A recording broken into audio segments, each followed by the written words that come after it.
Got a good feeling about this. Oh! I'm Limo, and you're listening to Pitch In, a podcast series exploring the people who make sport happen and the volunteers who keep communities connected. Sport might bring us together, but volunteers are the reason we stay connected. In this series, we're travelling across Australia to meet the extraordinary people who pitch in, not for money or recognition, but because they believe in the power of community. In this episode, we explore how sport can bring people together across cultural backgrounds in Australia's multicultural communities and First Nations people in Australia. These stories show how clubs can become places where difference is celebrated and belonging is built through a shared love of the game. I'm Limo, and this is Pitch In. I'm in Logan in Queensland, 30 minutes south of Brisbane CBD, to meet with Sam Escobar, president of the Logan Metro Football Club. Through his work, Sam has helped create opportunities for people from diverse cultural backgrounds to come together, build friendships, and feel part of their local community. The soccer field is already bustling with energy, with over 100 kids warming up for training. It's incredible to witness the mix of people of all different backgrounds and cultures. Sam was born in El Salvador in Central America, but his family moved to Australia as refugees when he was very young. Sammy, how many kids do you reckon we've got out here tonight? We have over 100 kids, so this is our mini Roost program tonight, so our under 6s to under 12s train on a Wednesday night. Yep. So over 100 kids here any given Wednesday. Do you see the kids getting excited about training? You see them rushing here after school? They do. With this rain we've had recently as well, I think they've been all locked inside, so they come here excited, full of energy. The poor coaches are the ones that have to tone them down a little bit and get them ready to listen and to play football. Sammy, tell us about the Logan Metro Football Club, because it's not super old, is it? It's not. We're about 15 years into our journey. It's quite a special club. We're sort of based in the heart of Logan in Woodridge. So we have such a diverse membership, which makes for an amazing game day. You've got so many colours, so much activity. And it is a special football club. And you mentioned the diversity there. It's a very multicultural area. How has that shaped the club and what it's become? It's everything to us. I think you look at our membership, you look at our volunteers, it's all a diverse base of people to start off with. And then from the football side of things, we get some great quality players, some raw talent, a lot of athleticism and skills, and it's everything. It's what our club is about. You, of course, are coaching here as well. But what does bridging differences through football look like in day-to-day life at Logan Metro FC? Football's a vessel for us, and it's not something I've realised until my older years how important football is, and it's just a tool to connect people. You come here, whether you're a 5-year-old or a 90-year-old playing walking football here, football is a vessel that connects people, and I like to think we do it quite well here and quite organically as well because of just the diverse nature of the club. And do you feel like regardless of what happens away from here, once everyone gets here, everyone's the same once they step onto the pitch? 100%. You've got people here who've come from, as refugees here from war-torn countries and whatever else, and they come here and they just feel a part of our beautiful society and community. Can you think of examples where perhaps people have arrived in Australia, they're living in the area, they don't quite feel comfortable as yet, and they turn up here to Logan Metro Football Club, and they find a place where they can find a bit of connection and they feel like they can fit in and they start to feel like it's home? Definitely. You see it all over the place here. And it's not something, you occasionally get the thank you and the hug from people, but I think you just see it walking around how comfortable people feel coming here. And I think that's the thing. It's organic. You come here, you feel welcomed. And that's something we pride ourselves on and something we talk to our volunteers and our coaches and our committee about, just being organic and welcoming people. And you've built a club where people from many different cultural backgrounds come together. What are the rewards of that and what are the challenges? Rewards are on and off the football pitch. On the pitch, you see the colour, you see the vibrancy. Off the pitch, the food we have here and just the atmosphere that gets created is quite special. Some of those challenges, obviously when you come to the country, you don't know the language. Sometimes we're having to really, hold people's hand through the registration process. There is a bit of, a process to getting people involved in the club and those ins and outs. And, on the more extreme length, sometimes, we've seen kids here who've come from trauma, come on a football pitch, they might be triggered by something, they react, and then it's our job to sort of educate the referee or the players around them on why they might have reacted. And, we've seen it, once or twice where a kid has lived a full-on life where they've been refugees, possibly 1 or 2 countries. They've come here, something's happened on the field, they've triggered them off. They've reacted poorly, and it's our job to educate people around them on potentially why they've done those things. Yeah. So you're constantly working to make this a safe space for everyone who comes here. Yeah, every session, every day.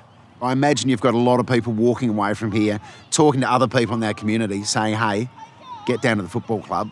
They'll take care of you, and it's a lot of fun. Exactly right, especially in these communities. They might stick to their own communities outside of football, and they tell others how special it is, how welcome they feel and how safe they feel. And tell us a little bit about the importance of this football club to the community when it comes to creating a place for, cohesion and connection. I think it's super important. And I think you look at where we are based, we're right in the heart of Logan and Woodridge, and I think it's quite unique and special, and it's great that we are based in the heart of it, and I think it plays a big part in so many people's lives. Whether they realise it or not, they might come here as a 6-year-old and go on their football journey, and when they get to their 15s, their 20s, or 30s, and they start having kids, they realise what a special club this was, and the part it played in their journey. And you're finding with people that become involved with the club that they're not just involved for 1 or 2 weeks. They're involved long term because they love what's going on here. Definitely, and that's a story we tell our coaches and stuff. Come on the journey and play your part in making people feel welcome and comfortable. And volunteering is a dying art, unfortunately, but it is something we do see here. We do it quite well. We look after our volunteers and they come back. Tell us a bit about the importance of volunteers when you've got that many teams here. They do such a great job in facilitating football, whether it's coaching, whether it's in the canteen, whether it's mowing the grass. They play such a big part, and they're so important to the lifeblood of any club. Yeah. And we're so grateful that we have a great team here. It's a small team, but I think we all pitch in, we all do our part. And everyone pitches in. Even tonight I saw, and this is volunteering, I saw the kids who were playing over here carried the goals out themselves. Yeah. So technically that's volunteering. Exactly They're helping to get the job done. And that's the thing. You're not just trying to create good football. You're trying to create good people as well, and teaching them to pitch in, help with the goals, put stuff away, and the rest of it. So that's it. You want to build good people and young leaders too, don't you? Exactly right. Yeah, that's something very important to us, and something we talk to the coaches a lot. Obviously, football's important, winning games, scoring goals, but you're also raising the next generation. Sam talks about the unique role football plays in multicultural communities. For many families, the game is much more than a sport. It's a connection to culture, identity, and a sense of belonging. I asked Sam about the personal impact that sense of community can have and why football atmospheres are so important for bringing people together. Our family recently moved across from South America and Venezuela. They're going through their own stuff over there. They came here not knowing anyone. They found people here that speak their language, that helped them out, And it's not just the football stuff, sometimes off the field as well, help them get a job or help them to meet new people. And that family are flourishing now. Their daughters play in the under 9s team as well. And that journey of coming in, meeting new people, feeling comfortable and going on their journey. For someone who's listening, who's trying to create a welcoming environment at their own club, what tips would you give them? We don't have all the answers, and a lot of the answers have come from talking to people, understanding where they're from, being curious and just asking questions about why they do this, why they do that, why they wear this, why they don't wear that, and just being curious and open to have conversations and just being, genuinely open and to want to create a welcoming environment. Tell us, what misconceptions do people sometimes have about multicultural communities in sport? Sometimes it does feel a little bit too hard because there are so many barriers. The language thing. Sometimes they don't have money as well. They come to a new country and they're working 2 or 3 jobs. They don't have the time to take their kids to to training, and that's sometimes it just feels too hard. And I think it's not. It's you're helping people. You're going on their journey with them. You're partnering on their journey. And while the misconception of it being super hard and difficult, might be a little bit true, I think it's worth the effort and giving the time and the energy to people. How can people from different backgrounds get involved with volunteering and community sport? If they're listening to this, maybe they're sitting at home and thinking, it sounds like a great club. I'd love to get down there. How do I go about it? Yeah, you can contact us in any club via their socials and online, but really encourage you to come down. On nights like tonight, you can see how great these clubs are. Not just our club, a lot of different clubs and different codes. But get down there, get involved, talk to a community member, see how you can help out. I can guarantee you there's a stack of jobs waiting for someone to do them, and if they don't get done, it's a poor core group of volunteers that they end up doing it anyway. So get involved, play your part, and it's very special. I travelled to Darwin to be greeted by a typical Darwin day, 100% humidity, and it was pretty hot, but it didn't stop me from catching up with Shari Togo. She's one of Northern Territory's emerging rugby league coaches and a respected leader within the Litchfield Bears. Up and take your friends with you, so we can all go up together. Let's go. Through mentoring young athletes and supporting pathways into rugby league, She works to ensure Aboriginal and Torres Strait Islander communities feel welcome, represented and empowered through sport. She's also a pretty handy player herself. Last year I played my 100 women's game. It was never a goal of mine. I just kept on playing. You just kept on playing. just kept on playing because we needed numbers. Were you, when you were getting close to 100 and someone told you, were you a bit surprised? Yeah, I was like, holy, have I been doing this game for too long? Because, you can sit back and you just go, oh, am I done? Am I done? You look fit, though. You look like you could run out and play today. Yeah, I could, and I wanted to last night because we hosted our home game last night. Yeah. So it's always fun putting on your boots when you're in front of your home crowd, right? Yeah. So I've been with the club for 8 years, and it's the first time that we got over 20 registration. Amazing. Yeah, which is so cool to see the game for us anyways grow and the women's game grow for us out there, but also the NT, like the female participation numbers are huge this year. Yeah. From our little ones up to our senior women's. What is it about rugby league? Why do you think the numbers are increasing like they are? Why are so many young Territorians drawn to rugby league? I think they like the physical side of it. I think they also like the bragging rights too. Like, this is a small town. Yeah, so it's not big like your big cities down south and that, like, there's 6 clubs and you know, it's healthy banter and you want to be the best up here because that's all we got up here. That's fun. And is there something about rugby league in your experience where as soon as everyone's out on the ground, it's a real leveler, like everyone's the same? Yeah. No matter what's happening in your life off the field, you could be the richest person or whatever off the field. Once you're on the field, everyone's the same, aren't they? It's an outlet too, and people need that outlet for whatever's going on in life too, and that's what draws everybody together at a club or on the field. And that's probably the best part of rugby league. So you've seen firsthand the impact that organised sport, specifically rugby league in your case, has had on the players. Have you got some stories about the positive impact? The new pathways that rugby league has given these young people, like there's another world out there, and they can go for it. Like, they don't have to be staying here in Darwin. It's okay if you want to stay here, but there's a bigger picture to this whole game. If you want it, you can go get it and you can achieve it. And what about the connection in the community? Because what you experience on the pitch exists well beyond the pitch, doesn't it? These friendships endure beyond the game, don't they? To where they become family friends. We're doing carpools. We're checking in.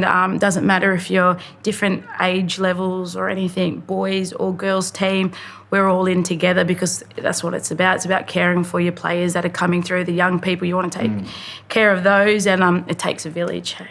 Shari has also taken her experience far beyond the Northern Territory, travelling to Papua New Guinea as part of an international coaching and development program. There, she's been able to share her knowledge while also learning from different rugby league environments and then bringing those lessons back to her work with the Litchfield Bears and the young players she mentors. This is my safe place. This is where I can come back and be me, be authentic, me, and everyone knows me here, so this is where I feel my safest. But next week I fly out to GEMS camps. It's an Aboriginal and Islander camp for the next elite athletes coming through. And so we've had a camp already 2 weeks ago, going into our next, and our third will be our curtain raiser for the State of Origin 3. Amazing. Yeah, it's really cool. Amazing. And let's talk a bit about the impact. You've been around local sport for a long time now. Let's talk about how important volunteers are to local sport, because volunteering is a huge part of community sport in Australia. How have you seen it? It is, and it drives every club. We wouldn't be able to do what we do without them. Hey, they're there at the crack of morning setting up, and they're there bumping out. They're in the canteen, they're on the field, they're running water, they're the medics. They're the mum and dads that kids cry to. They're just everywhere. And, I don't think they do get enough praises. And they probably don't expect it, but sometimes some people just need to say, Just here, thank you. Just here, thank you. Yeah, absolutely. thank you. Because they are a part of the team as much as anyone else, huh? 100%. Yeah. Our oldest member of our volunteer base is probably in his early 70s. Yeah, and he's great. still doing our line marking for us. But it's really good to see the young kids go out to him too. Just yesterday, on Friday, hey, do you need a hand? Like, that's really nice as well. That they're not just being taken care of in that sense. Like, it's a full circle, so everyone's taking care of each other. Beyond the local community here, do you have some other things you would like to do in rugby league? Look, I'm on long service at the end of this year. My goal is to go interstate and try and hook up with the club and see if I can just get some more experience. I was lucky enough last year to get more experience through Gold Coast Titans, Burleigh Bears and Tweed Seagulls, and that's just a phone call and, they can either say yes or no, but... and they let me come into their space and just learn, which has been very valuable to me. How do you bring your cultural and local knowledge into your role as a coach? Because I imagine in an area like the Territory, it's important to have that strong cultural and local understanding when you're coaching. Yeah, cultural connection is really important up here. We're on Larrakia country, so it's not where I'm from, Bundjalung. It's not on Tiwi. So just being sensitive to the cultural protocols and just speaking like they're, it is two people having a conversation. So with GEMS, that's an Aboriginal and Islander pathways, and we really focus on their cultural connection and their pathways and just be sensitive around if they're at a club, they might not be receiving that care around their cultural journey or where they're at in their cultural journey. So, we're not only coaches there, we're, sisters, we're aunties coming in and just having a real honest conversation to see if we can get connection with them back into community or within the club that they're coming from. So you would see that as one of your roles as coach is to, because everyone's different, as we know, so to understand each individual player's cultural journey, if you like. It's really important. And if you have a good team, a coaching staff, and you build really good people in that can be around and be sensitive to your players, it's a win-win. It's definitely a win-win. You'll get the best. Heaps of those young people do have to come out from community to the big cities. I think that's across all sports. There's heaps of house mums and house parents that really step up in that role too to help those young Indigenous players in that care factor, I reckon, When do you get peak satisfaction as a coach? Is it during a game? Is it at training? Or is it just when you're with your community of people at the club? I think across all there that you just mentioned there, I like coming in 5 o'clock on a Tuesday or Thursday, I drop my kit and I just do a walk around and say hello and greet everybody. I really thrive on being community driven and, you can't be what you can't see, right? There's all those little wins and short-term goals that we can tick off and if I can help be a part of that, then I feel I can rest easy. Knowing that I've done a little bit more to help these young people coming through. And he attempted to slip the boots on, get back out there? Look, last night I was, but with 30 players registered, there's no need for me to put the boots back on. You're too good as a coach. You're attracting all these players. Boy. It's nice to have that sense of belonging, isn't it? To belong to a team. It feels nice. It actually does feel nice. We've had players quiet and now they're opening up, having yarns more. They become the leadership team. Do you know, so you've seen them progress as well, which is really rewarding. It's great. Too. Yes. It's exciting. All right, Shari, we're going to let you go and watch your daughter play. Thank you. No, thank you for having me. Fantastic. And congratulations on everything you've achieved. Thank you. Melbourne is full of incredible sport advocates, leaders and academics. And Melina Ashana is one of them, a lawyer and academic whose work focuses on multiculturalism and inclusion, particularly how communities engage, participate and belong within Australian society. With a career spanning law, research and advocacy, Melina has spent much of her work exploring how systems and institutions can better support cultural diversity and equity. I asked her what a truly successful inclusive sports club looks like and what it takes to make inclusion more than just a statement, but something lived every day. An inclusive sports club has people of diverse background at every level. You see them working there, you see them as volunteers, you see them in playing the sport, you see them as spectators. You see them being welcomed. It's just part of your everyday. It's what is normal for you. When it becomes normal, that's when we have succeeded. What about if a sporting club wants to make itself a more welcoming place, a more inclusive place? What advice would you give a sporting club? Sometimes maybe it means a welcoming day for particular communities. They have to realize what the demographic looks like. A club may be in a suburb where there's a predominance of, say, Indian people. You should probably make an extra effort to woo them into your club. There may be various ways in doing that, welcoming and, reaching out to community leaders, talking to the local council on what works, having social days. So all those kind of things make a difference. It's little things, but they make a huge difference. And once you become a more multicultural, welcoming sporting club, what difference does that make to you as a club? I think you grow your sport, you grow your club, you grow economically, optically. You look like a club that values belonging, that wants everyone to be part of their club. And I think it just becomes there's more innovation that comes out of diversity. We know that. If you see people of diversity, if they're part of your club, you will see a lot more new connections, new networks, new ideas, new people being part of the sport. So I think that's value add. What are some of the barriers for people from different cultural backgrounds preventing them from perhaps volunteering or joining a local sports club?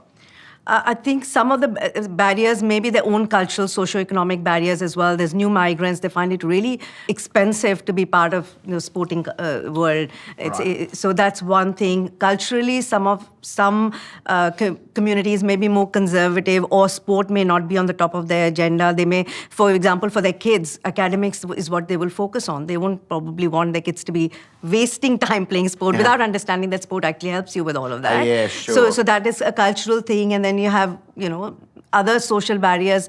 For example, getting to a club, not even understanding what sport is available where. So if they don't know, if they're not part of those circles anyways, it's very difficult for them to know where to go. So if there's someone with a multicultural background that is perhaps wondering, should I get down to my local sporting club and try and get involved, what benefits can they get from it personally if they do volunteer at a local sporting club? I mean, you're part of a new community. If you're from a multicultural background, perhaps a new migrant, that is a new way of meeting people, making friends, finding peer support, developing confidence in a new community, new country. I think for kids, sometimes it's helpful to channelize positive energy or channelize it into positive things. Melina also works closely with women from multicultural backgrounds, focusing on the barriers they can face when entering and staying involved in sport. When you come into a new country, you don't necessarily have the same friend circle or family support that you have when you are, in your own home country where you were born. So being part of these clubs actually gives you that sense of belonging. Initially, it starts with people of your own kind, but I think that expands to being in the sporting sector, being in the community, and generally being part of the Australian way of life. So it really takes you beyond your, little circles and beyond your... so once you start competing, of course, you will compete against others as well. You're not going to be playing just with women like yourself. So I think it's that opening up of different horizons and, new environments and finding, something different to do, and also creating wider social circles, understanding the Australian way of life. All of that, I think women benefit from that. People who don't think sport is for them, what have you seen? What's your experience been that what's something that might shift their perception of sport?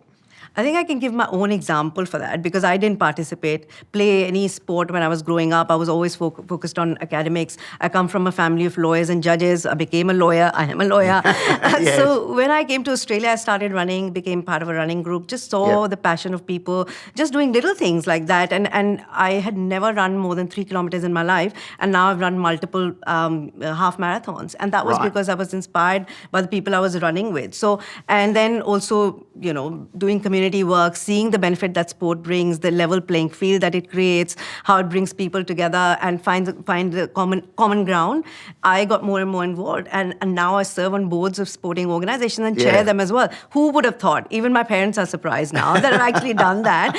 So I would recommend to everyone, be part of the sport, whether you play it or you coach or you're in media or whether you're on the board or committee, your local club, just be part of it. I think it's so important. And you can do it. Everyone can do it. If I've done it, I can assure you, much later in my life, everyone can do it. Sport has a very, very critical role to play in social cohesion. We are seeing these days, we live in a very different world, and we're seeing so much divisiveness, but that power to bring together, I think, comes with sport. Melina there, and of course Sam and Shari, who showed me that sport can bring people together from completely different communities, and they're people who just want to belong, and the clubs make a space for that to happen. This has been Pitch In, hosted by me, Limo. Thanks for listening. Pitch In is supported by the Australian Government.